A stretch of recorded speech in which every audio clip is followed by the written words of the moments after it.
Hey guys, welcome back to the Jays Down podcast. I'm your host Jaden, and today we're going to be talking about the top five defenses in the NFL going into the 2024 season. These are my top five defensive units, the teams that I think are still going to maintain their thresholds as the top defensive, like I said, units in the NFL. You're not going to score on them, or it's going to be hard for you to score on them. It's going to be hard to move the ball against them. So, and some of these, haven't changed from last year's rankings as far as how I rank defenses uh, in the league. So last year, I mean, maybe a few things been moved around. Obviously, the San Francisco 49ers aren't in the top five this time around, but I'll explain why just in a second. But make sure y'all hit that subscribe button on YouTube. We'll be back soon with I'm gonna try to have some more face, like um face podcasts. I'm doing I'm video podcasts. I mean, just doing audio right now because of the just is what's been convenient at the moment. But be trying to get more of those out for you guys soon. So just stay tuned for more episodes here as we move throughout the off season. But make sure y'all hit that subscribe button in the right hand corner of your screen. Also the like and share button. Share with your friends, family, football enthusiasts as we inch closer and closer to the 2024 NFL season. The draft is behind us. Like I said on last episode, I'm excited to see what this rookie class can do. But we'll save that for another episode for topic wise. But like I said, yeah, today's episode mainly is going to focus on the top five defensive units in the NFL going into the 2024 season. This is my ranking, even though it's very similar, I mean, to ones I've studied as well from other analysts and staff writers here throughout the league. But so for my top five, now, granted, you know, there's some teams that you could throw that can have a chance to be top five units. I mean, that's depending on if they make a few changes. But just for the consensus of it, this is my top five. These are my top five teams. So coming in at number five, I've got the um, I have the Baltimore Ravens. Okay. Now this is a team. Obviously, they have lost some playmakers on that side of the ball. They lost Patrick Queen to the rival Steelers. You know, Stone left as well as cornerback Ronald Darby. So those are some huge losses on that defensive side of football, and that's going to make an impact. I mean, we all know Patrick Queen was a very physical and downhill linebacker. Him and Roquan Smith were one of the best duos in the league as far as linebackers were concerned. Probably the best duo since 2018, Jalen Smith and Leighton Vander Esch from the Cowboys. I mean, those two guys are Roquan and Patrick Queen were two guys in the middle that you had to be careful with when you're playing against the Ravens because they were very instinctful linebackers. They're very smart, played very fast and physical, like all Baltimore Ravens players seem to play. And they were coming down. They were going to attack that football. But now Mike McDonald, who was the previous defensive coordinators, he left to go. He has left the team. So now, you know, that you're losing your top defensive play caller. So that always is going to impact, I mean, because people don't understand, like in football, like in other sports as well, when a coach leaves, especially if it's like a defense coordinator, offensive coordinator, that does impact how you do things because now you have to change you're going to have to change your scheme to what is going to fit, with that new the play caller, what they like to do, whether it's offense or defense. Defense, I mean, it's different. It's I feel like much more magnified because now you have to cater to what your players can do. And Mike McDonald, was a great um he was a great defensive coordinator for this team. They like I said, he had them as a top five unit arguably every the last couple of years. And since he's gone in free agency to another team, now the new defensive coordinator is going to have to be able to get that same production out of that unit, out of the guys that are still there. That being said, Roquan Smith, Kyle Hamilton in the secondary, Marcus Williams, Marlon Humphrey, Justin Madubuike on the defensive line, Michael Pierce, Odafe Owe. All of them are still there, and they're all great players. So I still expect this to be defensive uh, a top defensive unit into 2024. And who knows, they might add some players throughout the season, and through the trade market or whatnot. We don't know, but just for right now, at this moment, May 9th, 2024. This is my number fifth ranked defensive team in the league. Moving forward, I got the Dallas Cowboys. I'm sorry, no, not the Cowboys, the Chiefs at number four. The Cowboys would be my third unit. The Chiefs is my number four defensive unit. This is because now when they trade away L'Jarius Sneed, I feel like this, I had them higher, but it's like now they traded Sneed away to the Titans, so they're a little thin at that corner spot. So you're gonna have some guys that are gonna have to step up there, because now Trent McDuffie is really your best outside corner, and since you lost Jarius, you gotta find somebody to come in there and replace that production. Not asking to be L'Jarius Sneed, but come in there and be able to do at least most of what he was able to do, making it hard for the opposing team to throw the ball his way. Making every play hard earned for offensive receiver, ball catcher, tight end, receiver, whatever it was. Because that's what L'Jarius Sneed did when he was in Kansas City. Now they still got Willie Gay, or they lost. Sorry, they lost him actually. They lost him in free agency. So and yeah, among multiple starters. So it's. I still think the Chiefs always seem for some reason to have a good defense. Like I don't know, it's one of the weird things about them. Like even when their offense was a little funky last year, to kind of start off, their defense still was very good, very solid. And they've always just had good defenses. Even like just especially in the playoffs, they turn up. They play really good. Nick Bolton's still there, Leo Chanel, guys like that. You know, they got a lot of talent. Chris Jones, all right, the big elephant in the room. You know, um, so it's just a matter of, yeah, can those guys like Jalen Watson and Joshua Williams, can they step up and be, you know, can they step up and be top players on Steve Spagnuolo's defense? That's the question to ask. And if they can be, then who's to say the Chiefs don't win the Super Bowl again this year? Because like if you can't stop them and you can't score on them, you're not going to beat the Chiefs. You can't beat them. So that's the idea. That's the name of the game for that. Moving forward to number three, we got the Dallas Cowboys. Like I said, now this is where it gets tricky. Now I'm not.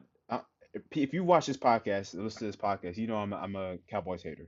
I don't like Dallas Cowboys because particularly their performance in the postseason is always putrid and abysmal, despite possibly having a good regular season, a 12-5 regular season, 13-4 regular season. They get to the postseason and they just figure out how to play football. Dak Prescott is, you know, he plays like Dak Prescott does, in the playoffs, which is not good. And defensively, but defensively, they haven't been a huge problem. It's just this past season in this wild card game against the in this wild card game against the Green Bay Packers, they just were not good. Like the Packers came in there and scored what 40 something points on them in AT&T Stadium in Dallas. I mean, they came in there well, technically Arlington. They came in there and blew the lid off the place. Jordan Love was throwing touchdown passes. They were just moving the ball up and down the field very efficiently. It just wasn't the Cowboys defense you're used to seeing. Them stifle the opposing offense, getting in the backfield, creating constant pressure on the quarterback, limiting what you could do running the football.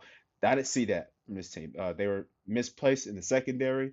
A lot of blown assignments, guys running open. Romeo Dobbs especially had a very huge play, a couple of huge plays, but there was one in particular that I liked it. I didn't know what the Cowboys defense was doing, but they lost him. So a lot of plays like that, and not to mention you lose Dan Quinn, who was your defensive coordinator. To be the head coach for the Commanders. So now that he's gone and he's within the division, funny. So now you know Trevon Diggs will be back.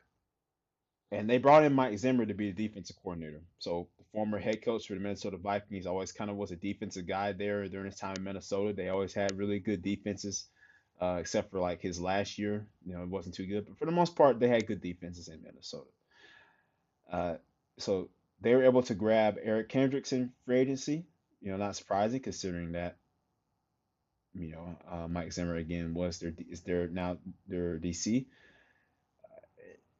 Now, Deron Bland, who had an exceptional season last year, like what, six pick sixes or something like that. He had a lot of interceptions. He was playing really good, instinctful football. Just unfortunate um, his team couldn't play that, when it needed to be, or he couldn't, So, but he had a great year. I'm sorry, Trayvon Diggs. We all know how he is. He's a great player. Can get burned sometimes, but he's a very insightful player, also talented football player. The run defense though is what was a problem for this Cowboys team. Usually they're good at stopping the run, but they fell short a couple of times. So that's something I would definitely look into because, like I said, Aaron Jones ran through them a lot in that game last year in the playoffs, as well. Jordan Love was able to get away for a few plays, so they're gonna have to tighten that run defense up. They're just gonna have to do it, right? Um, so yeah, I mean, like I said, it's just something it's just something to think about. But yeah, so like I say, so far we got the Ravens come in at 5, the Chiefs at number 4, the Dallas Cowboys at 3, and at my first two, my number 1, number 2 spot, number 2 I got the New York Jets. Now Sauce Gardner and DJ Reed are amazing cornerbacks. They are talented. They are physical players, great size. They play the ball really well up in the air. Sauce, of course. I mean, they allowed the second fewest yards per play with 4.6. And with Aaron Rodgers be coming back and being healthy, hopefully that's the case. They should be able to win a lot of games next year. Quarterback is not going to be a problem for them anymore, like it has been the last couple years. So now you lost Bryce Huff, which is a blow for the pass rushing unit, but Jermaine Johnson continues to improve. um, oh well, no, sorry, I forgot they just traded him not too long ago, if I'm not mistaken. So you lost him too. So um, I still think it's a top defensive unit. I think the way the Jets play, they're still going to be a top defensive unit regardless of the fact. You know, um, so that's just what I think. I mean, and you also got Hassan Reddick coming in, so there's somebody who's going to be able to get some pressure on the quarterback, and he playing with the Eagles the last couple of years, being going to the Super Bowl. So it's a good idea, I thought, to bring in some guys like that. Um, so and then my number one defense team for the 2024 NFL season is going to be the Cleveland Browns. Now, they upheld opponents to a 55.6% completion rate and a 73.2 quarterback rating, along with 34 sacks and a 10 to 9 touchdown interception ratio in the first 12 weeks. Everybody healthy on the defense. That's what they were pretty much allowing from every opposing quarterback they were playing. However, Garrett got hurt with that shoulder injury, and it it deteriorated that defense somewhat. So and they only had 15 sacks in the final 16 games. But with everybody healthy on this team, on that defense side of football, the Browns have the best defense in the entire NFL to me. Like they're physical, they fly to the football. They got guys who just ball. That maybe they're not the most household names, but they will fly around and get to the football. So um, those were my top defensive teams, right? So now I left out the 49ers, and I said I would get back to this, and I did, and I am right now. The 49ers lost a lot of good pieces. Drake Greenlaw is going to be out with an Achilles injury for the season, so or at least until the postseason if they do make it back. Uh, they lost Chase Young and who was the other guy they had rushing the passer? Yeah, they definitely lost Chase Young and yeah, so Leonard Floyd as well. That's what I meant to say. I mean, no, he's coming back, but Chase Young is gone. So he's off. He left the 49ers. They ain't bring him back. Talanoa Hufanga will be coming back for them. You know, so it's going to be tough. I mean, not having Dre in the middle with Fred Warner is going to be a huge blow to that defense, especially the middle part of the field. But I still think they'll be able to contribute to being a top 10 defense. It's going to be a little bit of a down year. They need to find some production at the cornerback spot as well. But this team, when they're healthy, they're very hard to beat. They're very hard to score on because they know how to get after the passer. And they know they're just in sync on all three levels of the football field. And that's what you need to have a great defense. You got to have guys that are bought into what the defensive coordinator is preaching, well, not just the scheme, but the philosophy of how you play. Fast, physical, tenacious, or where it's a little bit more tactical. So whatever that mantra is, whatever the program is that he's installing, if your players are bought into that, then defensively you're gonna do good. Offensively, same thing. But if they're not bought into it, then chances are you're not gonna do too well. So that's just how it goes. It's the name of the game. Defense wins championships. I said now with the NFL being a passing league, teams are really working to improve their defensive units.